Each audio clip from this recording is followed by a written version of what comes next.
Assalamualaikum warahmatullahi wabarakatuh. Selamat datang di video ceramah kami yang berjudul, Nasihat, Agar Tidak Salah Langkah Dalam Membangun Rumah Tangga, bersama Ustadz Syafiq Riza Basalamah. Dalam ceramah ini, Ustadz Syafiq akan memberikan panduan dan nasihat berharga untuk membantu kita semua membangun rumah tangga yang kokoh, harmonis, dan penuh berkah. Mari kita simak bersama-sama ilmu dan petuah yang beliau sampaikan agar kita tidak salah langkah dalam menjalani kehidupan berumah tangga. Selamat menyaksikan. Segala puji bagi Allah Jalla Jalaluh, alladzi bi ni'matihi tatimmus shalihat, yang karena nikmatnya kebaikan-kebaikan menjadi sempurna. Demi Allah, kalau bukan karena kebaikan Allah kepada kita, kita nggak akan sampai ke tempat ini. Berapa banyak tempat-tempat yang dicintai Allah yang kita tidak menghadirinya, tapi sebagian kita semangat untuk hadir di tempat yang dimurkain Allah Jalla Jalaluh. Allahumma salli wa sallim ala abdika wa rasulika Sayyidina wa maulana Muhammadin wa ala alihi wa ashabihi ajma'in. Ya Allah, semoga salawat dan salam, berkah dan nikmat senantiasa Engkau curahkan untuk hamba kekasih-Mu, untuk baginda Nabi kita Muhammad alaihi salatu wassalam, untuk keluarga beliau, untuk istri-istri beliau, untuk putra-putri beliau, dan untuk seluruh sahabat Nabi. Semoga Allah meridai kita bersama mereka. Amma ba'd. Jamaah, keluarga besar siapa ini? Keluarga besar San Hafi dan keluarga besar Wan Judi, Ustaz. Keluarga besar Tuan Zuhri sama? Wan Judi sama San Hafi. San Hafi. Iya, San Hafi. Masya Allah jamaah. Ini kumpul kayak gini berapa pekan sekali? Hah? Berapa bulan sekali? Ini kumpul yang keberapa? Tahun ini yang keberapa ini?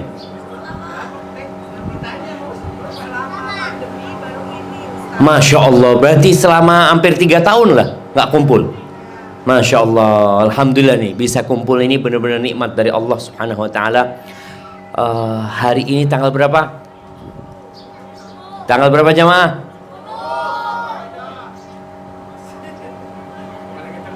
Tanggal berapa?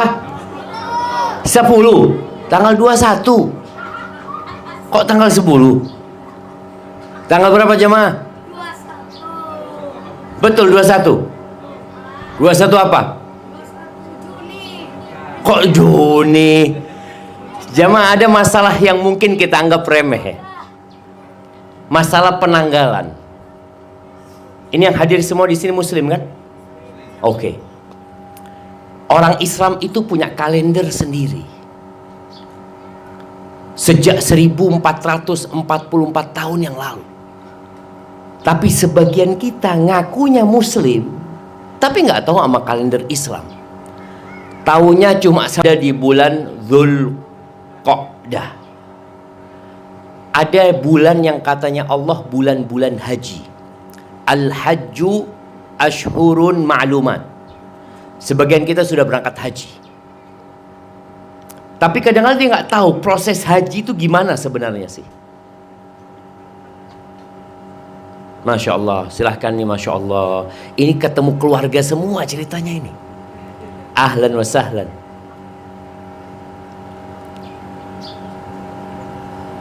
Nah, silahkan yang baru datang untuk menempati tempat duduk yang kosong.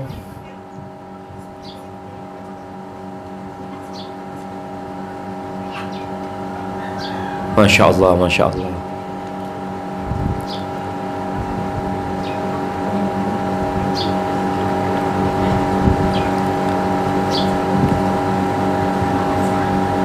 Ahlan wa sahlan. Ahlan wa sahlan. Masya Allah. Banyak hadiahnya udah jamaah. Kayaknya hadiah taruh di sana nih. Taib. Bulan haji itu ada 3. Siapa yang bisa nyebutin? Bulan haji, katanya Allah, al-hajju ashhurun ma'lumat. Haji itu di bulan-bulan yang sudah dimaklumi. Bulan apa aja? Nah, jamaah.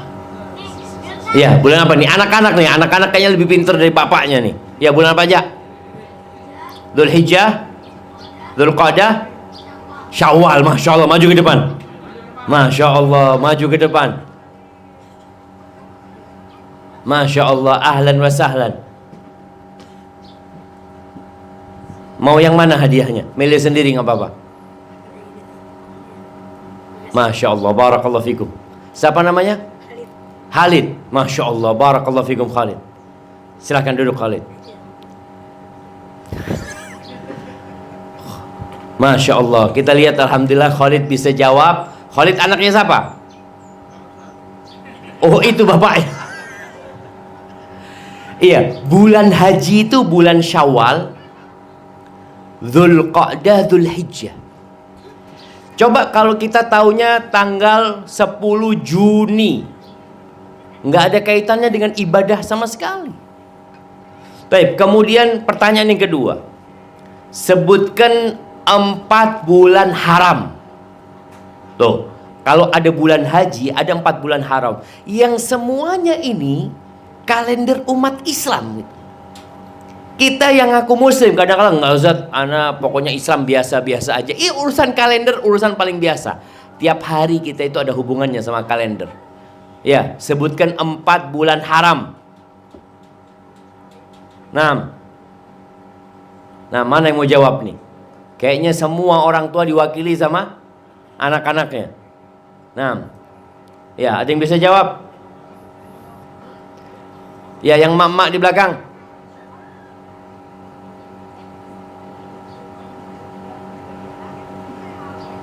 Kayaknya masih ada rapat di bawah. Nah, udah?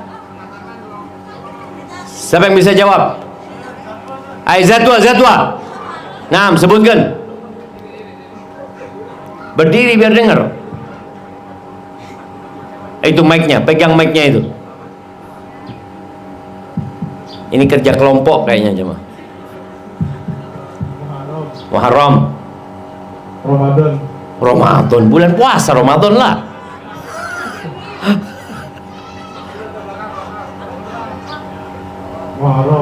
Muharram, Rajab, Dzulqa'dah, terus Dzulhijjah 4. Masya Allah, maju ke depan. Masya Allah.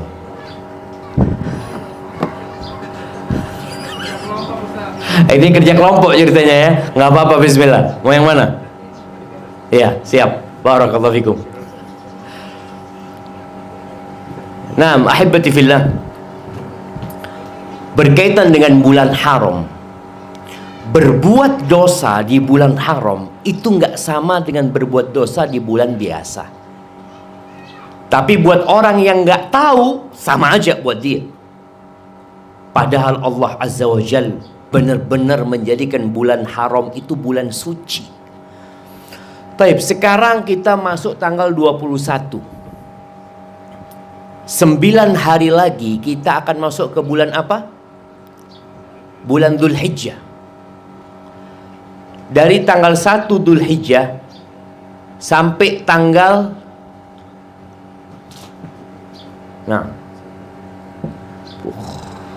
kasih apa lagi Ustaz ini jemaah?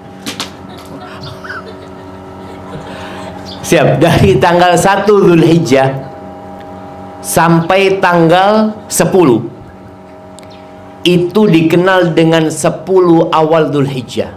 Pertanyaannya, ada apa dengan 10 awal Dzulhijjah? Fadhal. Nah, jamaah sayang banget ya.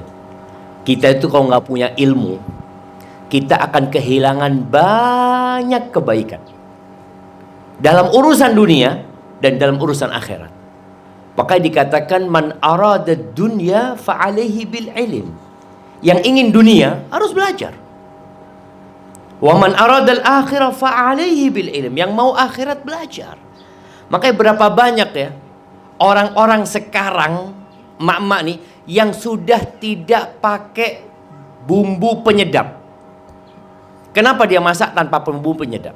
Karena dia tahu, enggak Ustaz, ternyata ini bisa menyebabkan ini, itu macam-macam.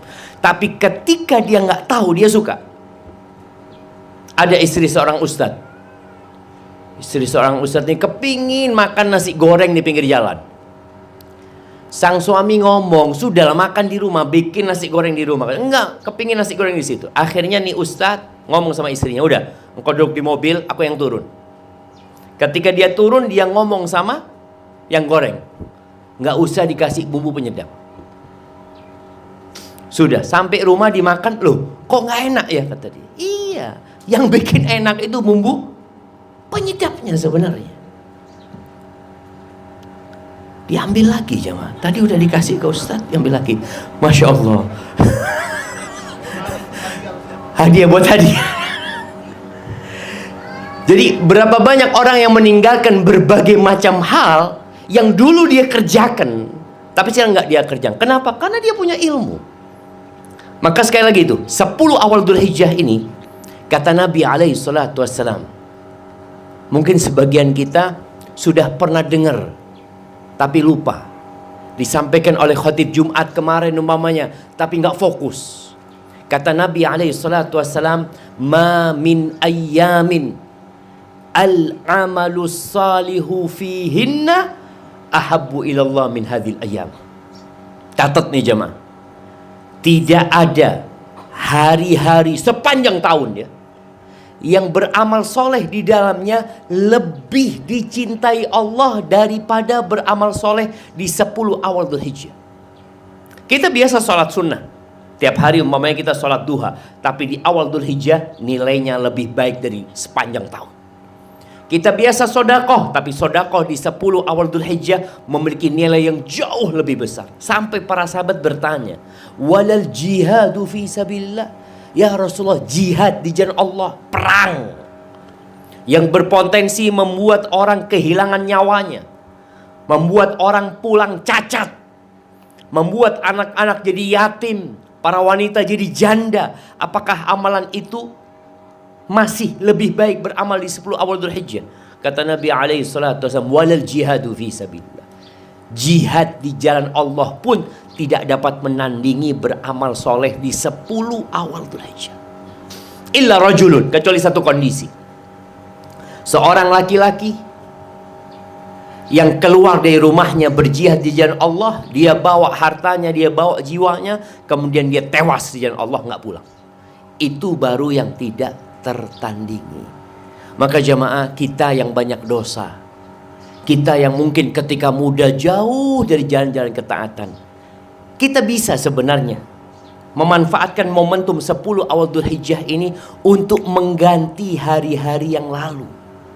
Perbanyak ibadah di sini, lebihkan baca Qur'annya, lebihkan sodakohnya, lebihkan puasanya. Baik, bukan itu tema kita hari ini. Hari ini kita akan membahas tentang rumah tangga. Ya, sebagian orang salah berprinsip dalam membangun rumah tangga. Betapa seringnya kita mendengar perceraian terjadi, perselingkuhan. Mereka berpikir bahwa rumah tangga itu dibangun di atas cinta. Kalau cinta, selesai sudah. Benarkah jamaah? Bukankah orang-orang yang menikah kemudian bercerai dulunya saling mencintai? Bukankah mereka berikrar untuk sampai mati? Bukan mereka bersungguh-sungguh mengundang semua orang dalam pernikahan mereka, diumumkan, dibikin status. Sampai sekarang kita ngelihat ada orang belum nikah sudah repot dengan apa acara yang belum nikah namanya? Yang foto-fotoan dulu, wedding. Udah jadi itu semua, 2 tahun cerai, 1 tahun cerai. Sampai ada seorang artis dunia, dia menikah, pernikahannya hanya berumur 50 jam. 50 jam, padahal pacaran bertahun-tahun jemaah. Mungkin dia sejak kuliah ya, lama dia berpacaran. Ketika menikah, umur pernikahannya hanya 50 jam. Kejadian di Jawa Tengah sana. Ana ketika hadir ke sebuah rumah, dia cerita, Ustaz, ana punya keponakan ini Ustaz, pacaran 6 tahun Ustaz. 6 tahun pacaran. Akhirnya Terima kasih atas waktu yang Anda luangkan untuk menonton video ini. Semoga video ini bermanfaat dan membawa berkah. Jangan lupa untuk menekan tombol like jika Anda menyukai video ini dan subscribe untuk mendapatkan update terbaru dari kami.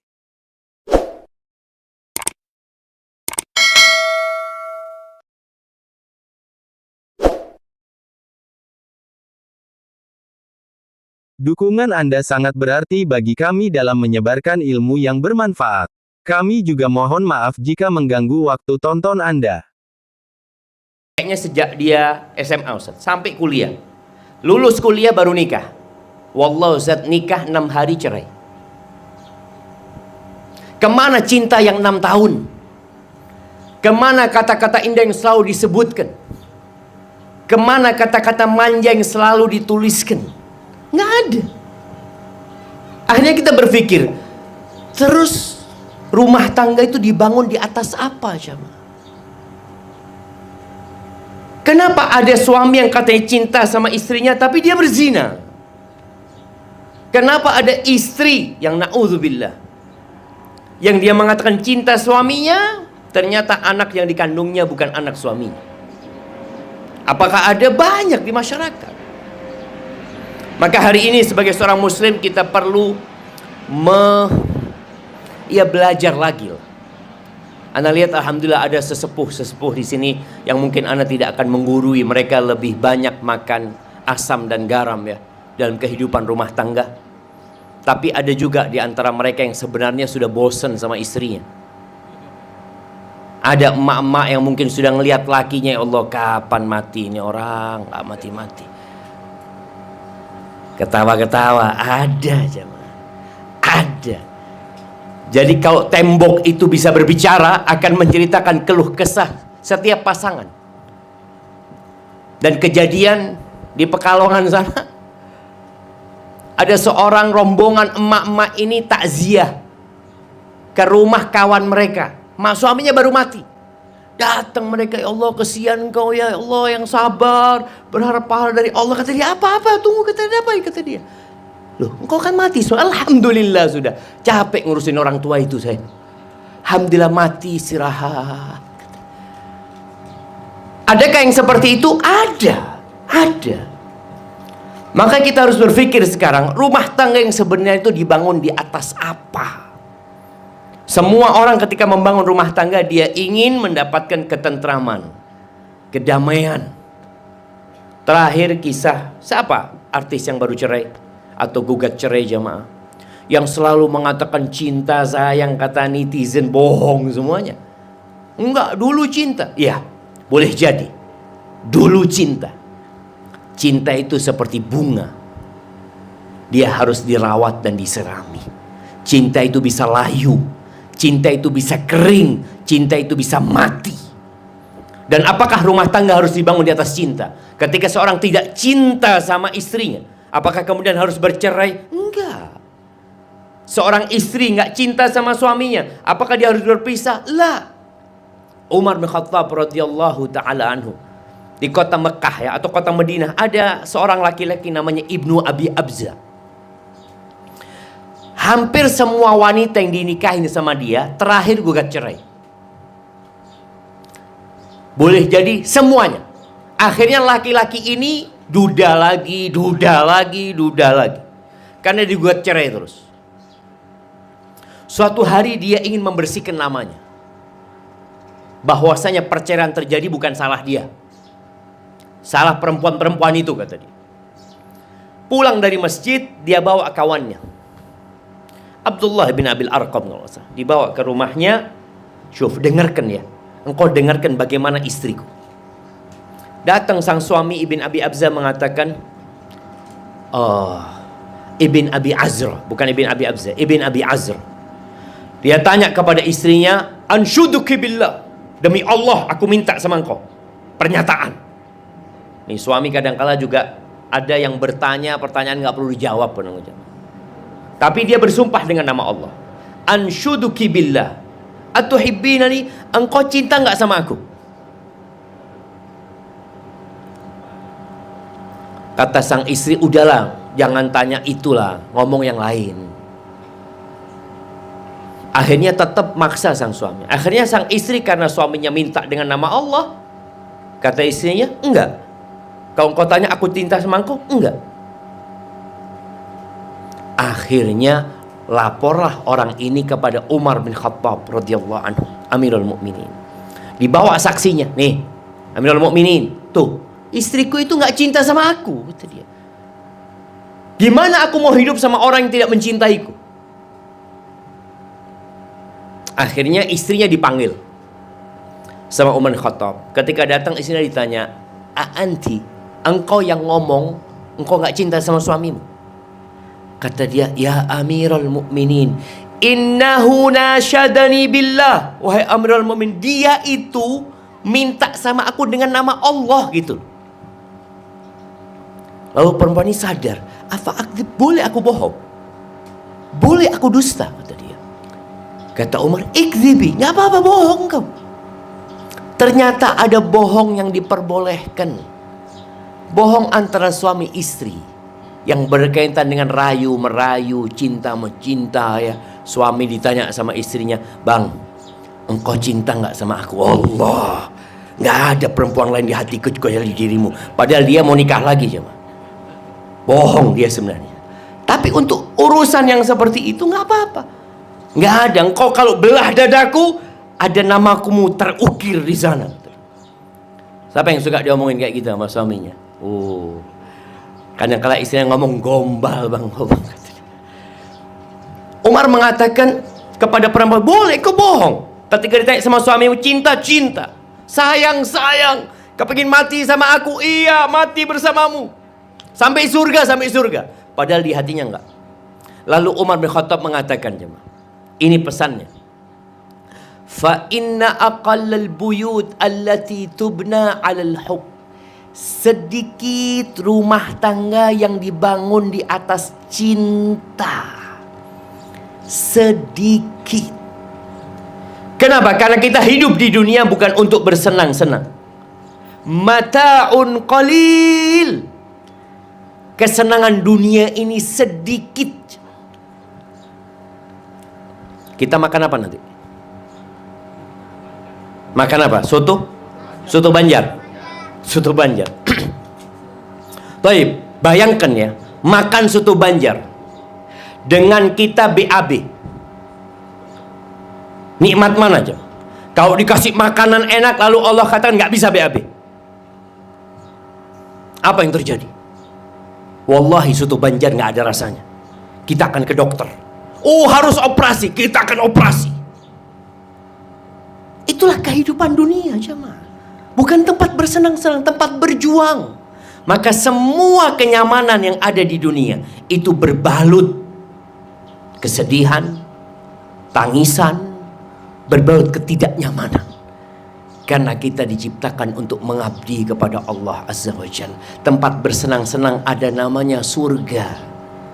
Maka ketika seorang bertanya kepada Imam Ahmad mengatakan, "Ya Imam, matarraha Imam, kapan istirahat? Kapan istirahat?"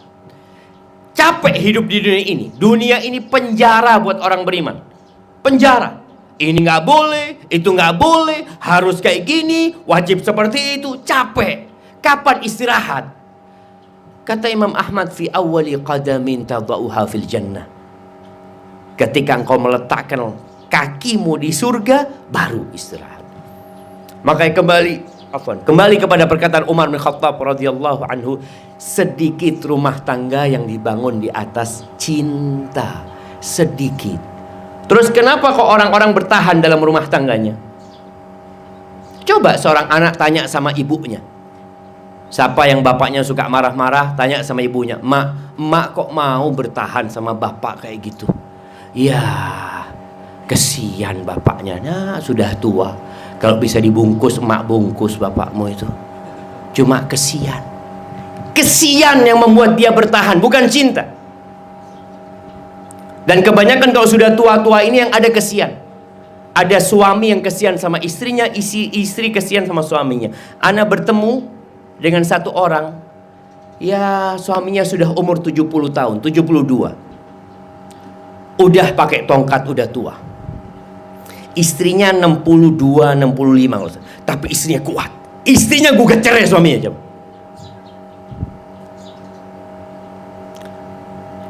Punya usut, ternyata istrinya mau balas dendam sama suaminya. Suaminya ini zalim, Ustaz. Zalim.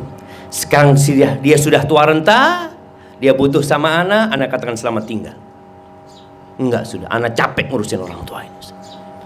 Jamaah, rumah tangga itu sedikit yang dibangun di atas cinta. Walakinnan nas, kata Umar bin Khattab, yata'amaluna bil islami wal ihsan. Orang itu bergaul dalam rumah tangga karena dia muslim. Saya orang Islam, saya disuruh berbuat baik kepada kucing. Muslim disuruh berbuat baik kepada anjing pun kita disuruh berbuat baik, jemaah. Bagaimana seorang pelacur ngasih minum anjing masuk surga? Masa sama suaminya, bapak anak-anaknya dia tidak berbuat baik? Masa nih orang yang dulu muda, kerja capek buat anak, sekarang anak mau tinggalkan dia? Enggak. Mereka bergaul karena Islam dan diperintah untuk berbuat baik. Maka prinsip pertama membangun rumah tangga itu takwa. Bertakwa kepada Allah. Oleh karena itu tatkala seorang hendak menikah, kata Nabi SAW, perempuan itu dinikahin karena apa aja? Nah, karena 4 hal. Siapa yang mau jawab? Nah, fadhal. Mana mic-nya? Kasih mic-nya. Ini yang kecil-kecil jangan ngomongin masalah kriteria istri. Mereka mau musyawarah juga, mau kerja kelompok jemaah. Nah. Assalamualaikum warahmatullahi wabarakatuh. Waalaikumsalam warahmatullahi wabarakatuh. Izin menjawab. Siap. Pertama, karena kedudukannya. Karena kedudukan apa nih? Nasabnya. Ya. Siap. Lalu kecantikannya. Karena kecantikannya. Hartanya. Terus terakhir agamanya. Agamanya. Ini udah nikah. Siapa namanya? Nabil. Nabil waktu nikah pilih yang mana? Belum nikah? Oh, mau pilih yang mana ini? Agamanya. Nggak empat-empatnya? Berat kayaknya. Bonus. Masya Allah. Fadhol Nabil, maju ke depan. Anak kasih hadiah. Masya Allah. Anak kasih 2 buat Nabil, 1 buat Nabil, 1 buat harimnya nanti kalau zuhud. Masya Allah. Barakallahu fikum. Nah, ada yang mau ngambil mantu Nabil ya mah? Iya, karena 4 hal. Karena darah bangsawan, karena nasabnya mulia. Yang kedua, karena hartanya. Yang ketiga, karena kecantikannya. Yang keempat, karena agamanya. Kata Nabi SAW, fadfar bidzatid din taribat yadak. Kalau engkau ingin punya rumah tangga yang indah, yang penuh dengan kebahagiaan, yang penuh dengan kebahagiaan dan kedamaian, bukan cuma bahagia tapi bahagia, damai, tentram, fadfar bidzatid din, cari yang agamanya baik. Tuh perempuan gak akan selingkuh ditinggal suaminya. Tuh perempuan akan jaga kehormatan dirinya. Tuh perempuan akan taat dan nurut. Tapi kalau menikah karena cantik, berapa lama kecantikan perempuan itu bertahan? Bapak-bapak yang sudah nikah ini, istrinya sampai kapan cantik? Sampai sekarang? Oh, Masya Allah, masih. Tapi istri tetangga lebih cantik, Ustaz. Rumput tetangga lebih hijau dari rumput sendiri. Kecantikan itu, kecantikan perempuan itu bertambah apa berkurang? Bapak-bapak, bertambah apa berkurang? Diem bapak-bapak, takut dia. Nah, terus terang lah. Bertambah apa berkurang? Berkurang kan semangat bapak. Turun bapak. Oh, Masya Allah. Iya. Marah. Oh, nggak setuju ibu. Padahal benar kan pak? Jujur bapak ini. Iya, kecantikan perempuan itu turun. Bahkan ini ada sebuah rahasia yang Anda sampaikan kepada bapak-bapak dan ibu-ibu. Rahasia, seorang itu melihat sesuatu yang belum dia miliki tidak dalam wujud aslinya. Seorang melihat sesuatu yang belum dia miliki itu tidak dalam wujud aslinya. Dia melihat dengan emosi. Contoh, seorang yang kepingin mobil. Ada yang kepingin mobil, mungkin apa mobil yang bagus-bagus di sini? Mini Cooper umpamanya. Ada Mini Cooper, setiap lewat mobil itu, ya Allah, kapan aku punya? Lewat lagi kapan? Sampai dia beli, jemaah. Ketika dia beli, dia taruh di garasinya. Bagaimana perasaan dia? Seneng. Dia liatin tiap hari, sehari, 2 hari, dimandiin, dibersihin. Dapat sebulan, bagaimana perasaan dia? Biasa aja. Biasa. Begitu pula dengan istri yang cantik. Sebelum menikah, baru lewat depan rumah, Allahu Akbar. Ya Allah, anaknya siapa ini? Lihat sandalnya cantik. Jangan lihat orangnya, sandalnya. Allahu Akbar. Ini sandalnya fulanah, kata dia. Setelah menikah, sebulan 2 bulan dilihat istrinya, kok biasa-biasa aja ya. Istrinya keluar dari kamar mandi pakai anduk doang, biasa aja. Padahal kemarin tidak. Begitu pula kita dalam kehidupan rumah tangga. Kenapa Nabi SAW mengatakan cari yang agamanya baik? Karena kecantikan dalam beragama bisa nambah. Tapi kalau kecantikan fisik, ya mau dirawat kayak apa, keriput ya keriput. Karena sudah tua dia. Bertambah umurnya, dia mau pakai bedak, mau 2 cm, mau 3 cm, ya udah dia bakal tua. Itu yang namanya kecantikan fisik. Tapi kalau kecantikan agama, tambah hari bisa bertambah. Nih istri ana Ustaz, waktu ana nikah dia cuma sholat 5 waktu. Sekarang 5 waktu plus sholat duha, plus sholat malam, tambah cantik. Ketika ana nikah Ustaz, dia biasa-biasa aja. Sekarang jadi nurut Ustaz.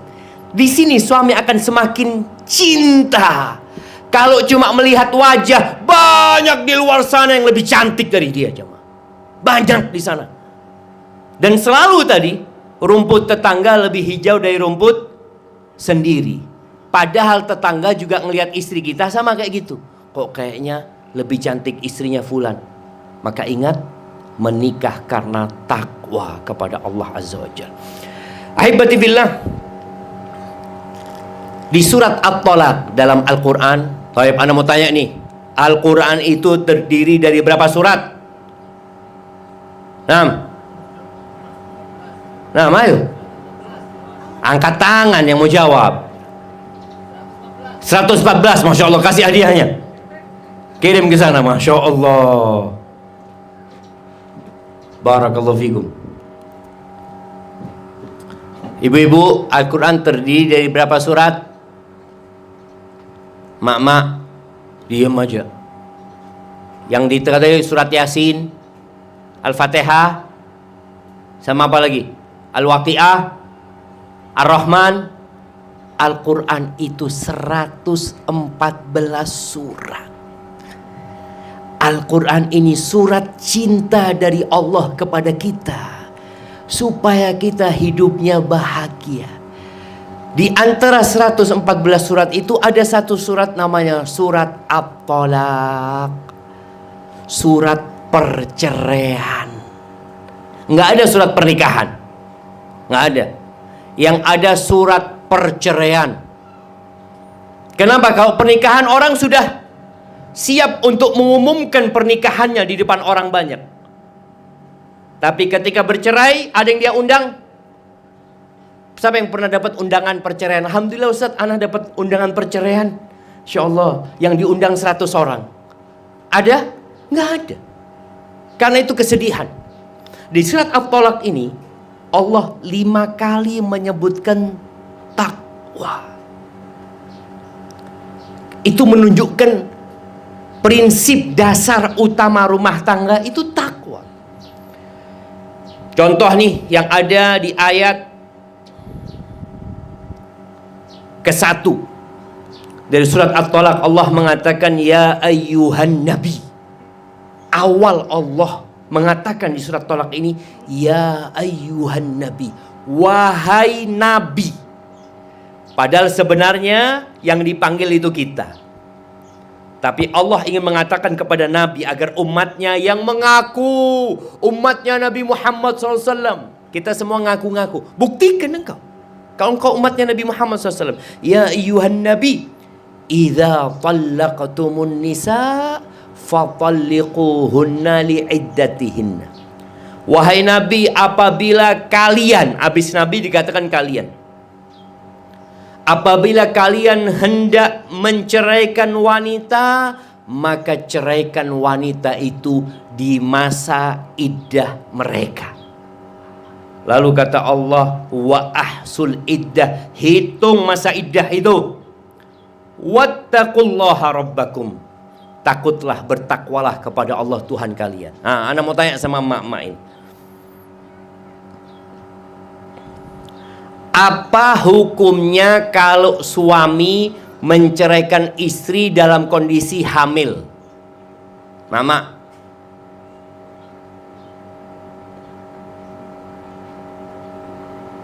Ibu-ibu. Apa hukumnya? Ini udah nikah berapa tahun? Apa hukumnya suami menceraikan istri dalam kondisi hamil? Zalim nggak suaminya? Ibu-ibu, suami menceraikan istri dalam kondisi hamil, suami zalim apa enggak? Zalim. Bapak-bapak, apa hukumnya bapak menceraikan istrinya dalam kondisi hamil? Zalim apa enggak? Zalim. Padahal itu yang sunnah. Bayangin kan? Itu yang sunnah. Kenapa itu dikatakan sunnah? Karena ini berkaitan dengan masa iddah. Jadi suami yang menceraikan istrinya dalam kondisi hamil itu nunggunya lama, supaya suami mikir, masa engkau ceraikan istrimu? Itu anakmu ada di perut dia. Kalau kondisi hamil, umpamanya hamil 2 bulan, diceraikan sama suaminya, iddahnya berapa bulan? Sampai lahir. Sampai lahir iddahnya. Jadi suami ini memang disuruh menceraikan dengan berpikir dia. Jadi menceraikan yang sesuai dengan syariat itu menceraikan istri di masa iddahnya. Yaitu istri ketika hamil, sedangkan masyarakat beranggapan zalim ini.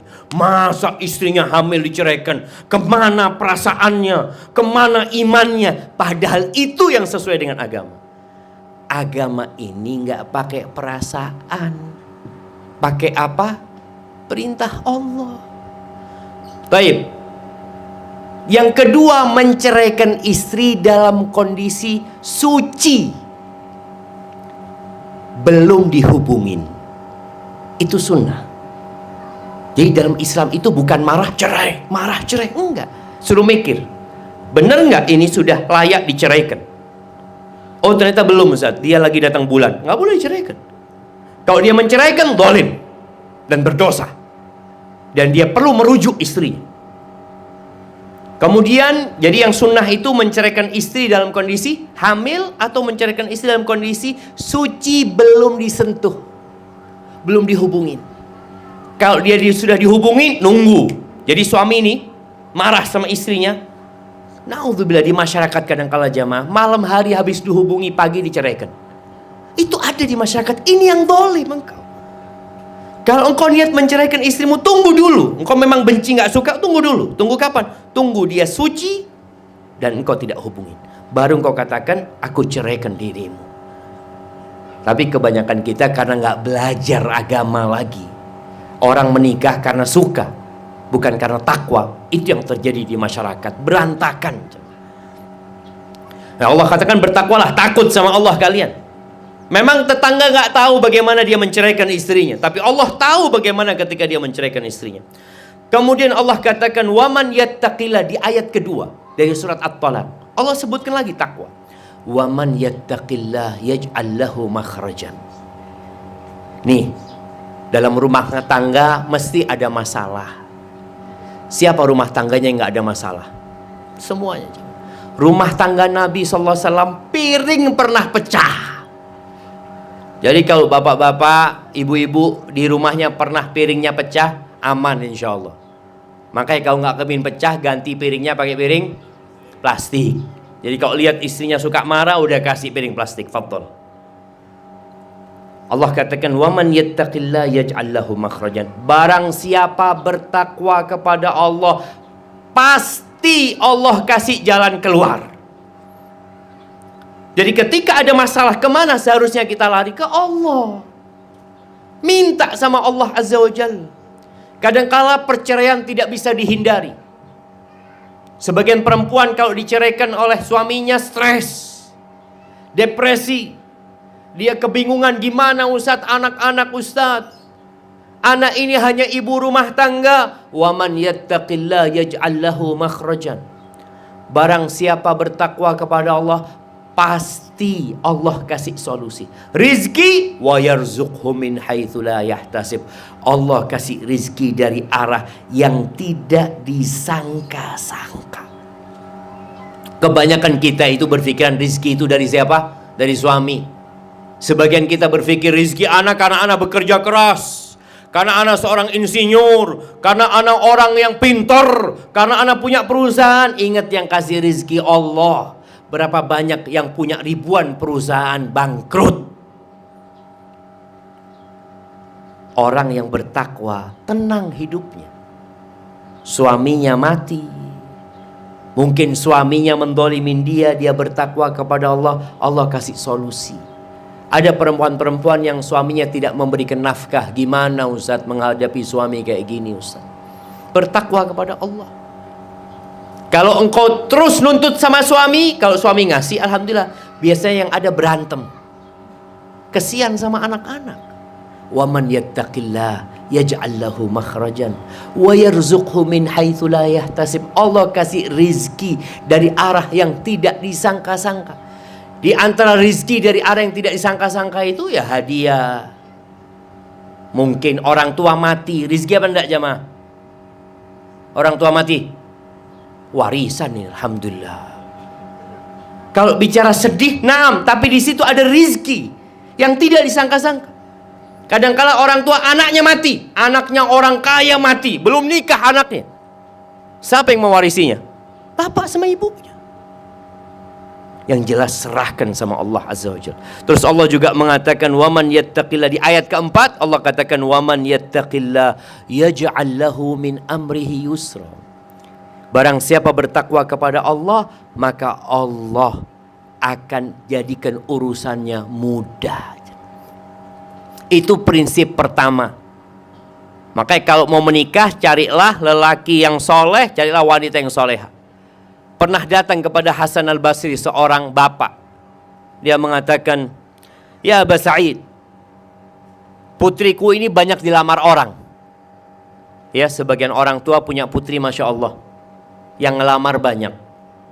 Terus apa nasihat? Dengan siapa aku nikahkan? Milih yang mana? Mungkin orang tua akan berpikir, oh fulan kaya, fulan tampan. Kata Hasan al-Basri, la tuzawwij ibnataka illa min taqi. Jangan engkau nikahkan putrimu kecuali sama orang yang takut sama Allah, yang bertakwa sama Allah. Loh kenapa? In ahabbaha akramaha. Kalau dia cinta sama putrimu, maka dia akan memuliakan putrimu. Wa in kariha, kalau dia benci sama putrimu, bagaimana? Lam yadlimha. Itu laki tidak akan mendolimi putrimu, karena dia takut sama Allah Azza wa Jalla. Baik, kemudian prinsip yang kedua, membangun rumah tangga itu dengan berbuat baik. Jadi dalam bermuamalah jamaah, dalam Islam ini, biasanya kan kita sering dengar, engkau berbuat baiklah kepada orang lain agar orang lain berbuat baik kepadamu.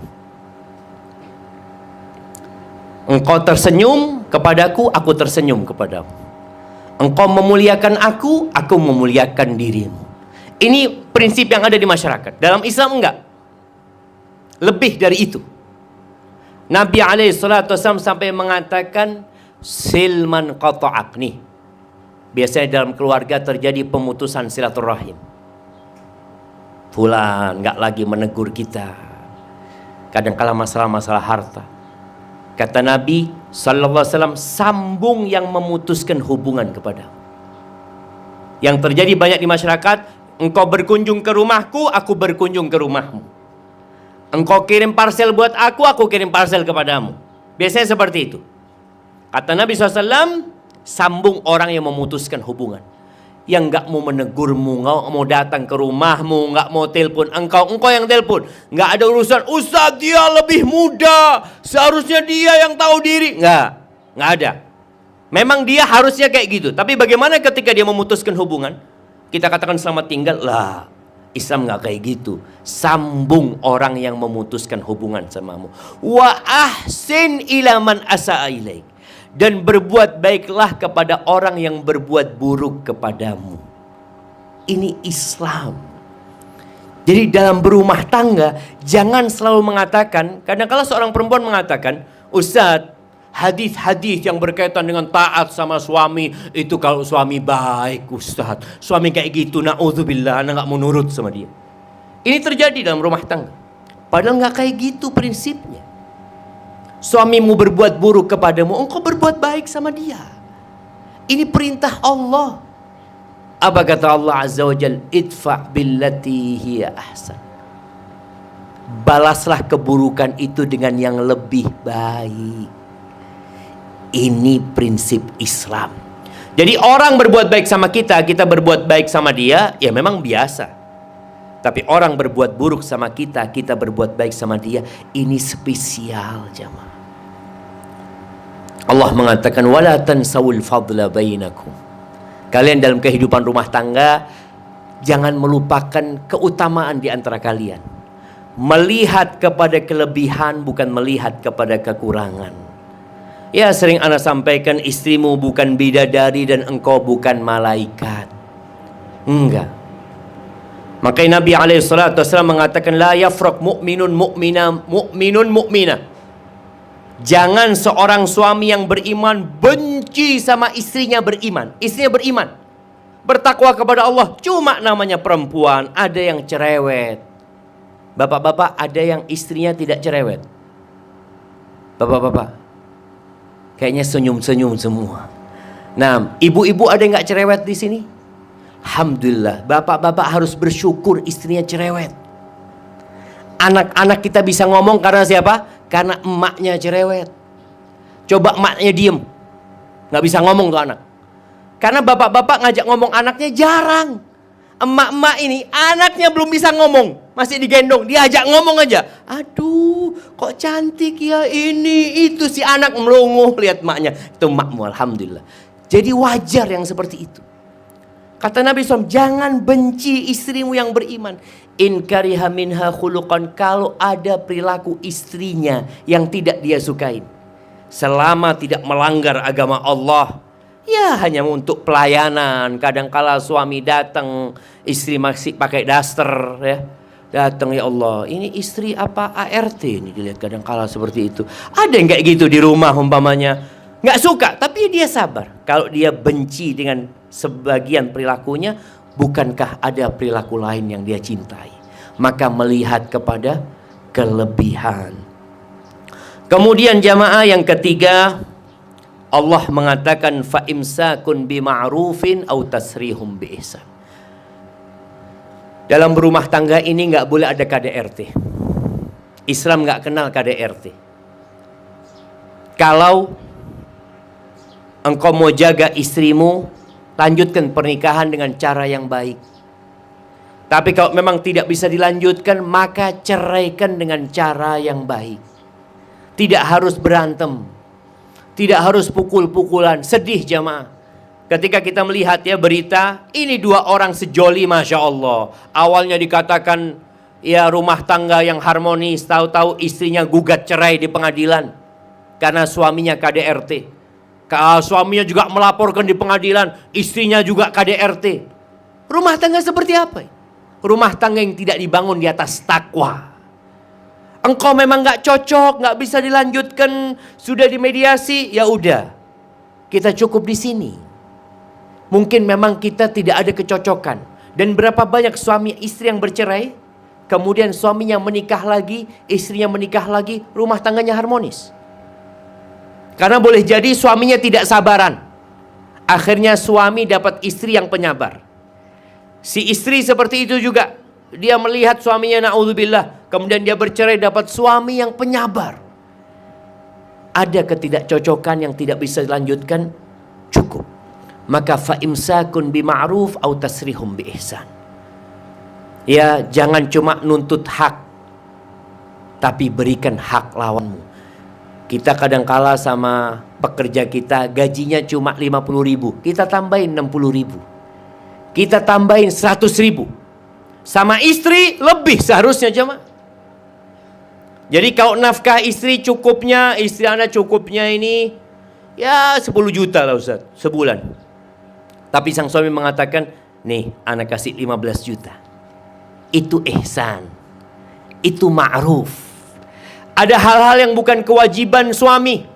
Umpamanya orang tua istri sakit, diopnam di rumah sakit. Apakah menantu wajib membayarkan biaya mertua sakit? Jamaah, apakah mantu punya kewajiban untuk membayar biaya mertua sakit? Wajib apa enggak? Enggak, kewajiban anaknya. Dia menantu. Dia menantu. Tapi ini ma'ruf, aku bantu. Aku tolong. Itu namanya ma'ruf. Jadi kita berbuat baik. Seorang istri, apakah istri punya kewajiban berbakti sama bapak ibunya suami?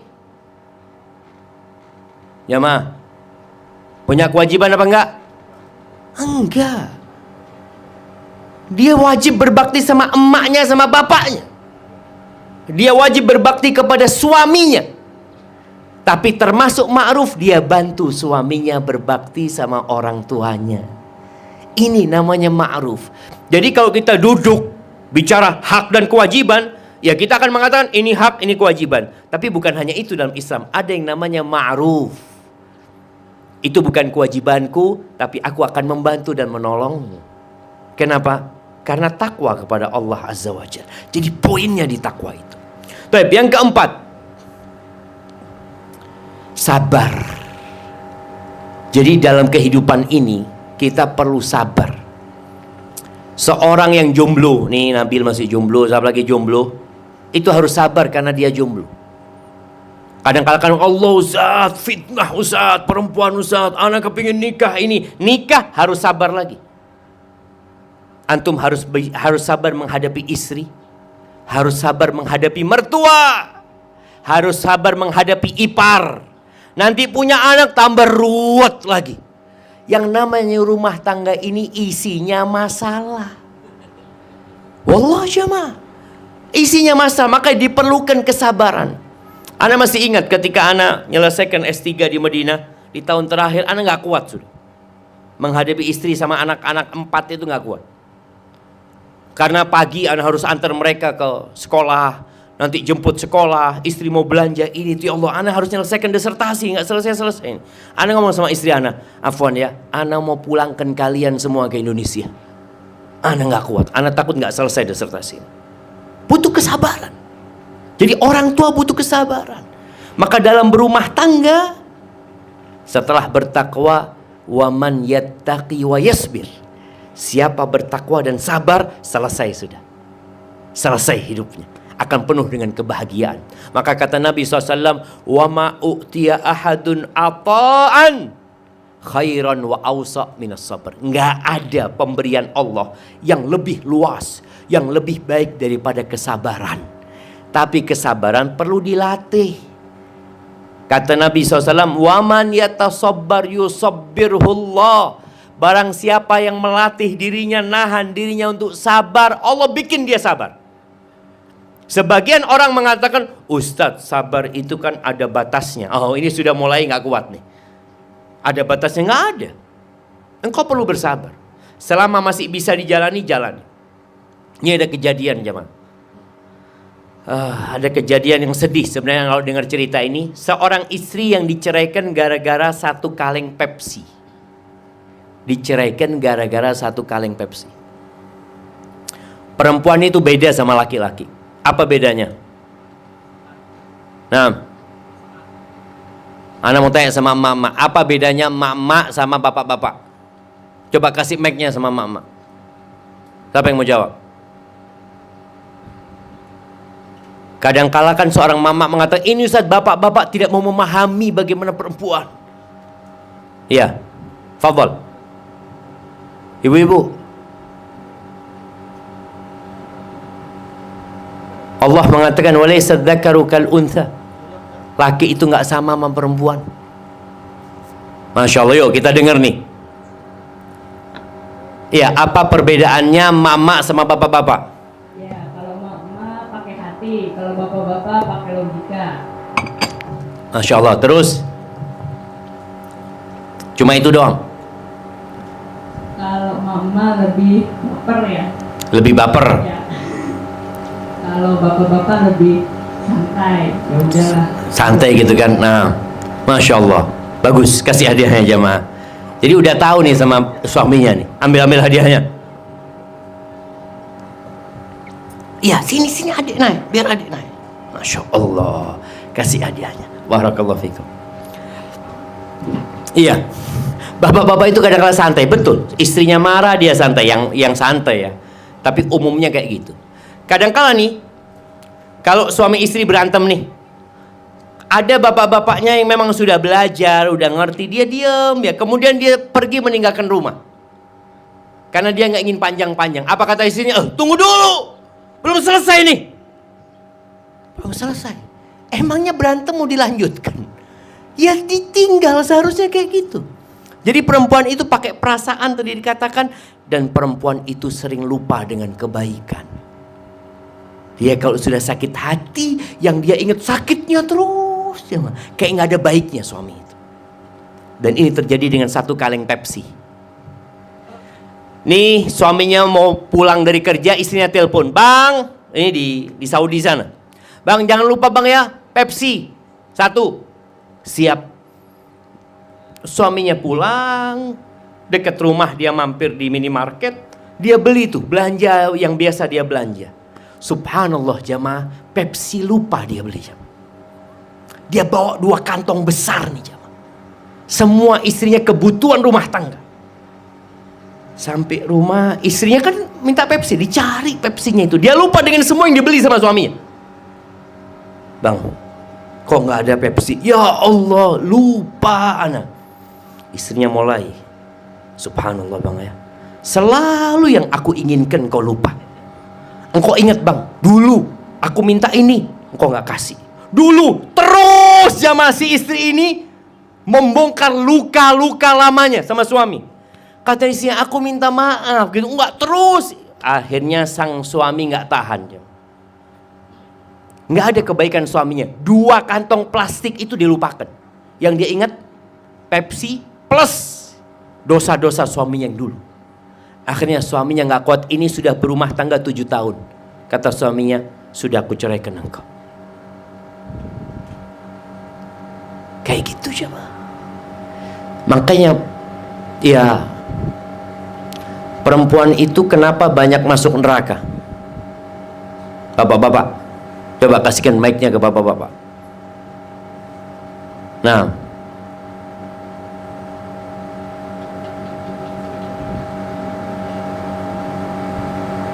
bapak-bapak, Masya Allah. Iya, tafadhal.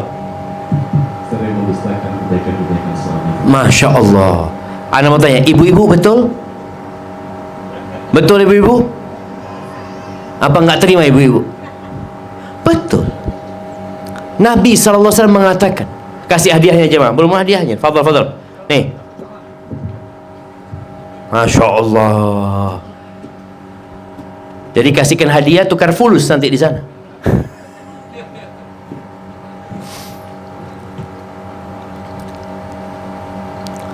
Nah, kata Nabi SAW ketika mengatakan uritun nar, Ditampakkan kepada aku neraka, fa idza aktsaru ahlihan nisa, kebanyakan penghuni neraka itu wanita. Ada seorang wanita yang tanya, "Walima ya Rasul, kenapa?" Nggak terima nih perempuan, dia kepingin tahu kenapa kebanyakan wanita itu masuk neraka. Apakah karena dia nggak sholat? Enggak, dia sholat, dia puasa, tapi ada satu dosa yang dia anggap nggak dosa. Dia lupa kalau itu dosa.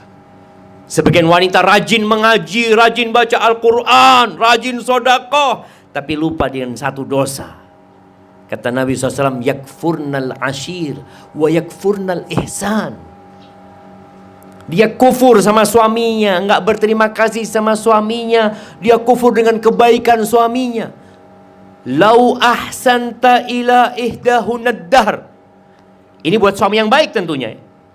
Kalau engkau berbuat baik kepada istrimu sepanjang tahun, 1 tahun dia berbuat baik sama istrinya. Thumma ra'at minka syai'an.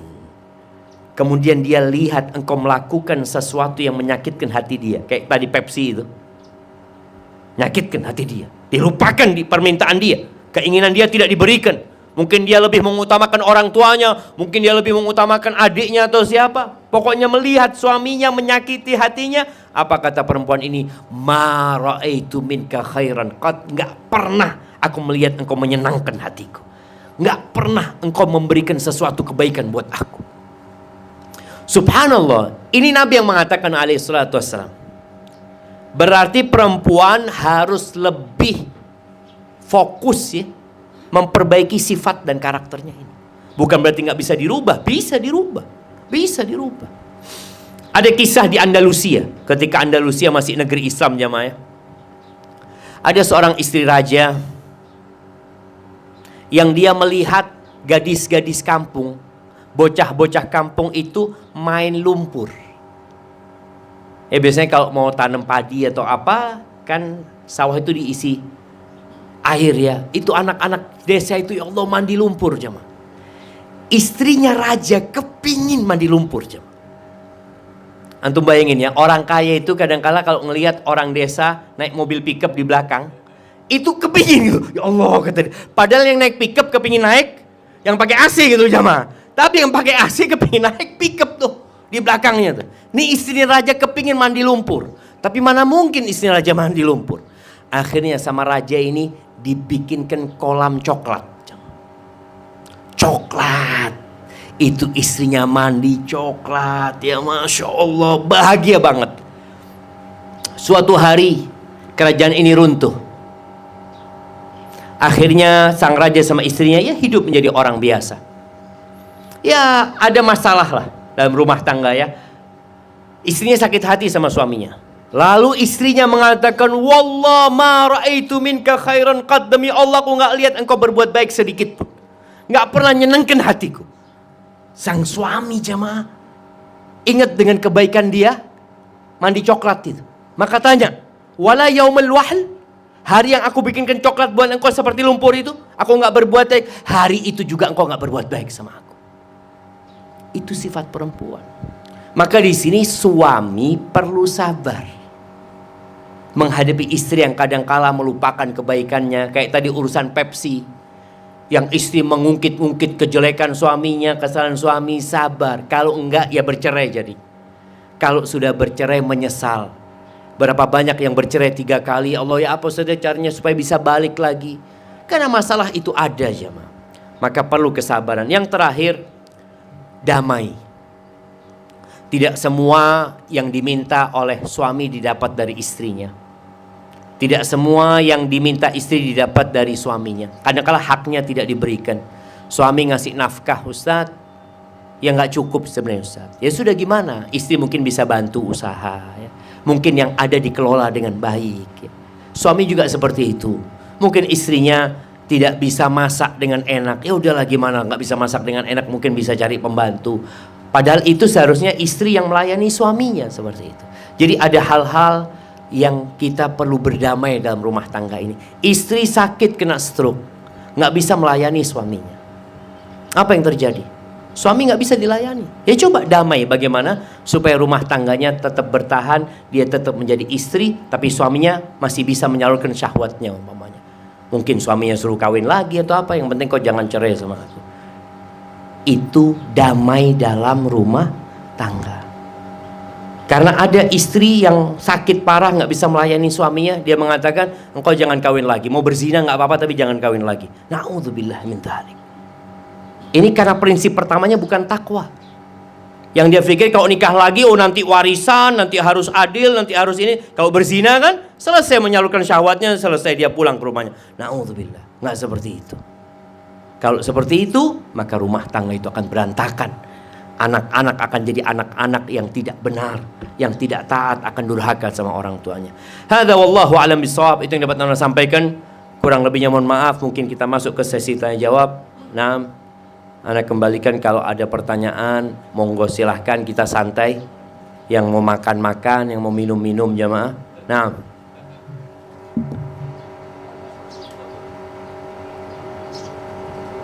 ada yang mau tanya?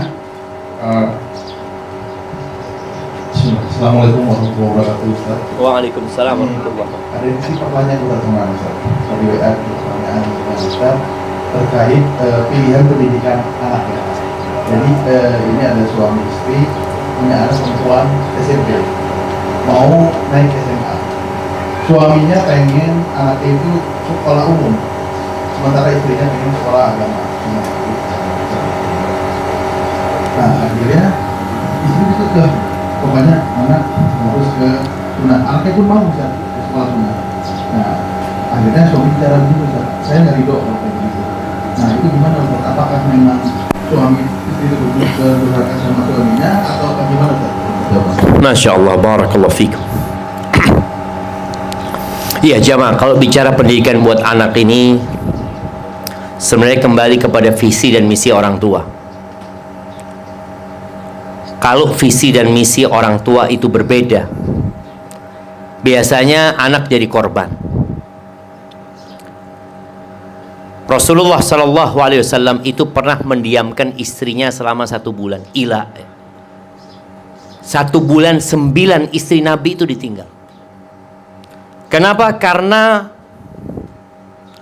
visi yang udah berbeda.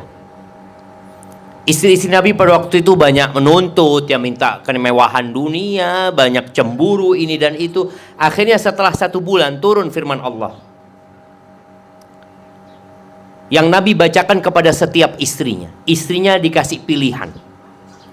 Kata Allah Azza wa Jalla, ya ayuhan nabi, wahai nabi, ini di surat Al-Ahzab ya, ayat 28 29 bisa dilihat nanti.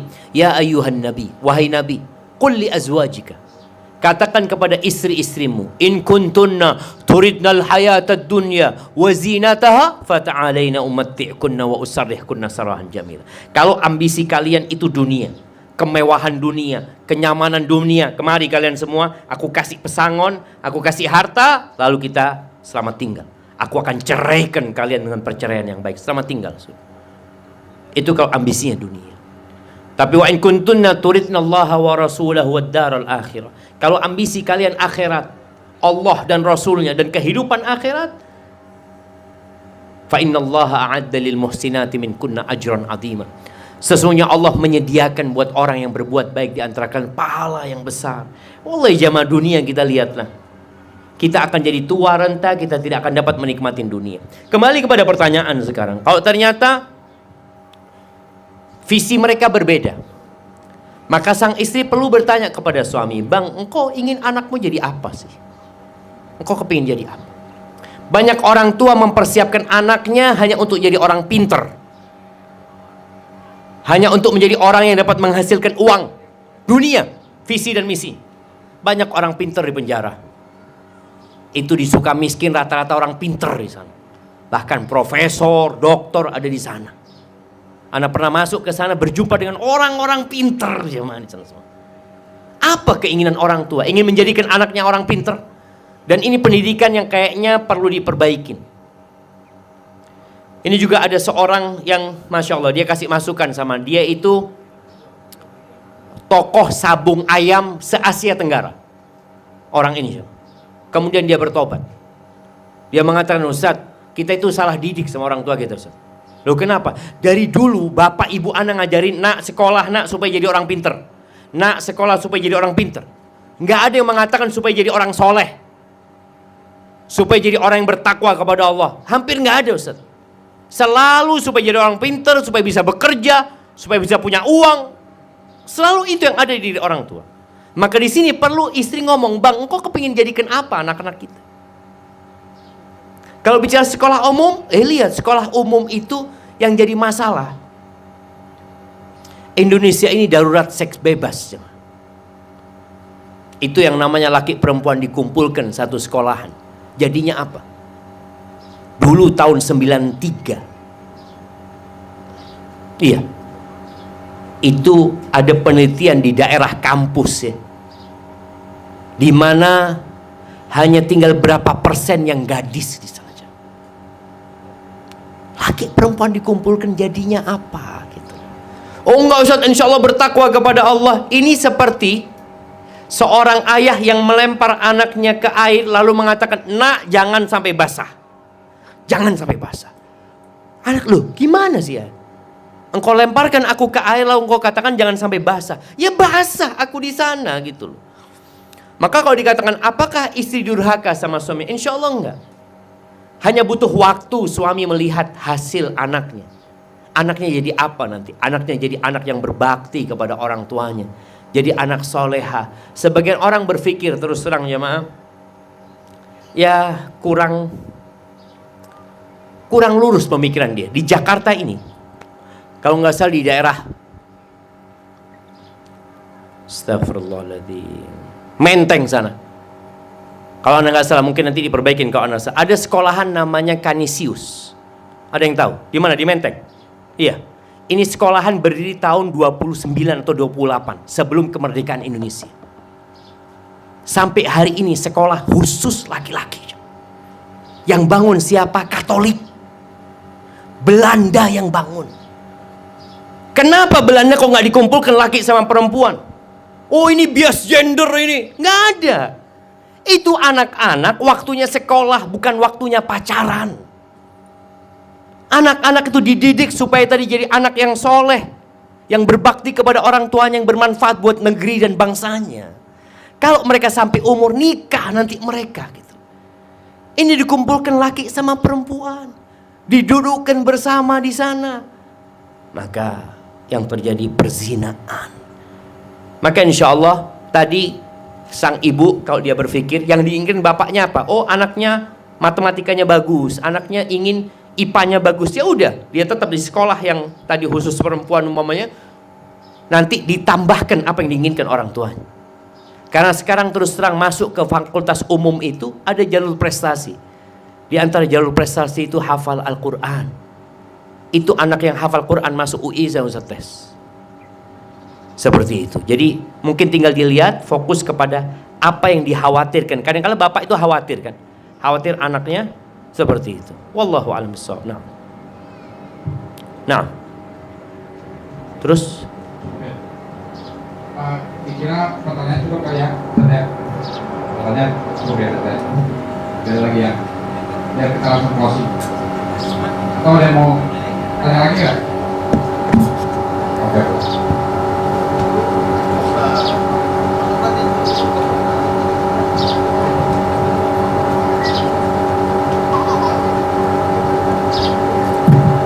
Assalamualaikum warahmatullahi wabarakatuh. Waalaikumsalam warahmatullahi wabarakatuh.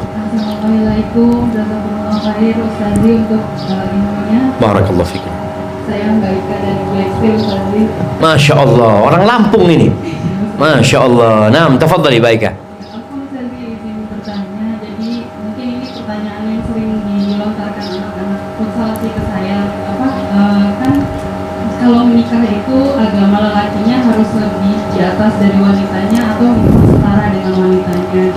Tapi gimana saja untuk menasehati kalau ada anak yang bertanya seperti kayak sebenarnya hati nuraninya mereka tuh juga selalu kalau ditanya pengennya punya istri yang soleha, pengen punya istri yang istilahnya yang baik gitu, walaupun memang ya maksudnya masa-masa labilnya mereka ya istilahnya carinya yang cantik dulu gitu, tapi nanti kalau udah nyari istri maunya yang soleha gitu. Tapi kadang mereka juga suka minder kayak emang mau yang mbak sama istilahnya kayak umpamanya kalau saya berharap punya istri yang hafalan Al-Qur'annya gitu kan, kayak ada hafalan Al-Qur'annya ataupun yang udah agamanya lebih tinggi gitu saja. Terus dan banyak juga susah yang di futsal itu banyak yang mualaf, terus karena ketemu dengan wanitanya yang Islam gitu. Masya Allah, Masya Allah.